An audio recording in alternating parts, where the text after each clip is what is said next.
ठीक है बच्चों, हमारे पास सवाल है कि कैल्शियम कार्बोनेट, मेटल के कार्बोनेट है, इनको जब हम हीट करते हैं ना, तो ये मेटल के ऑक्साइड यानी कैल्शियम ऑक्साइड और कार्बन डाइऑक्साइड में डिकम्पोज होता है। हमसे कहा ये गया है कि हमारे पास 30 ग्राम्स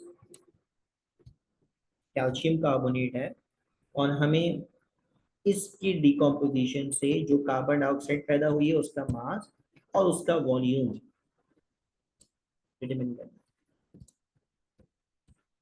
ठीक है, ये मालूम, ये दो चीजें मालूम। ठीक है। अब ये सवाल थोड़ा पिछले हमने एक सवाल किया था उससे मिलता जुलता ही है कि एक ही सबसे विच इज गैस, उसका मास भी मालूम करना है, डीएमक्यू भी मालूम करना है। तो चले पहले मास मालूम कर लेते हैं। To find mass of carbon dioxide. ठीक है। अब आपकी मर्जी है, आप पहले मास मालूम करें या पहले वॉल्यूम मालूम करें। मास वॉल्यूम रिलेशनशिप भी हमने मेथड 2 से किया हुआ है।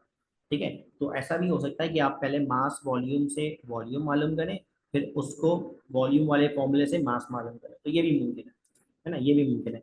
मैं क्या कर रहा हूँ, मैं मास पहले मालूम कर ले रहा हूँ। तो फिर हम कहेंगे according to balance chemical equation. ठीक है। और क्या है भाई, 1 मोल कैल्शियम कार्बोनेट इक्वल्स है 1 मोल कार्बन डाइऑक्साइड, है ना बच्चों, ऐसे ही ना? हमारे पास कैल्शियम कार्बोनेट का फॉर्मूला मास कितना होता है, 100 ग्राम। और कार्बन डाइऑक्साइड का मॉलिक्यूलर मास कितना होता है, 44 ग्राम। ठीक है। तो ये आ गया हमारे पास 100 ग्राम और यहाँ आ गया हमारे पास 44 ग्राम। अच्छा, हमें कितने ग्राम में मालूम करना है बच्चों, हमें मालूम करना है 30 ग्राम में, है ना। हमें मालूम करना है 30 ग्राम में। तो हम क्या करेंगे, क्रॉस मल्टीप्लाई करेंगे। 30 gram calcium carbonate is equals to 44 gram into 30 gram by 100 gram. किस चीज के, कार्बन डाइऑक्साइड। अब आप जब इसे सॉल्व करेंगे, 44 को 30 से मल्टीप्लाई करके 100 से डिवाइड करेंगे, तो आपके पास इसका आंसर आ जाएगा 13.2 ग्राम, 13.2 ग्राम कार्बन डाइऑक्साइड।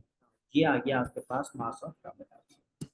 ठीक है। अब क्या करना है आपने, इस मास को आप क्या करें, वॉल्यूम में कन्वर्ट करना है। मास को वॉल्यूम में कन्वर्ट करना है।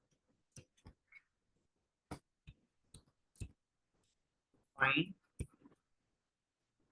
Volume of carbon dioxide.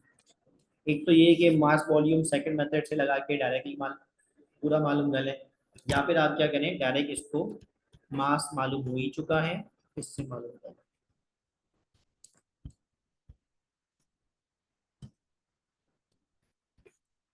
मास कितना है, 13.2। मॉलिक्यूलर मास कितना है, 44। मोलर वॉल्यूम कितना होता है बच्चों, 22.4 डीएम क्यूब। एसटीपी की बात हो रही है। 13.2 मल्टीप्लाइड बाय 22.4 डिवाइड बाय 40। तो आंसर आ जाएगा बच्चों, वॉल्यूम आ जाएगा हमारे पास 6.72।